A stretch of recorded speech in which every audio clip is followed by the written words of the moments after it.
नमस्कार मंडळी, स्वागत आहे तुमचं माझं यूट्यूबचं चॅनल हॅशटॅग क्रिएशन यामध्ये. चला तर आता उन्हाळ्याचं सीझन आहे तर मोजितो तर केलंच पाहिजे. मोजितो असेल, मोहितो असेल, तुम्ही काय म्हणत असाल ते त्याचा उच्चार. ओके, पण आता बघा मी मँगो मोहितो करते. तर त्यासाठी सगळ्यात आधी मी चॉप मँगोचे छोटे छोटे तुकडे घेतलेले आंब्याचे कट करून आणि ते टाकलेले. त्याच्यानंतर पुदिन्याची 2 ते 3 पानं टाकलेले.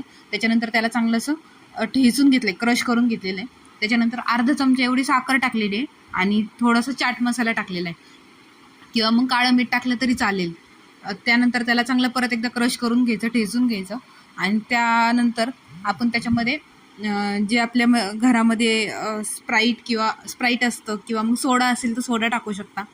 माझ्याकडे सोडा नव्हता, स्प्राईट होतं तर मी स्प्राईट टाकलेलं आहे पूर्ण आणि त्याला पूर्ण गच्च भरून घ्यायचं आहे. तर बघा आता एकदम मस्त असं आपलं मोहितो तयार होणार आहे. त्यानंतर त्याच्यामध्ये आपण फक्त गार्निशिंगसाठी परत एकदा पुदिन्याचे पाने लावणार आहोत. सो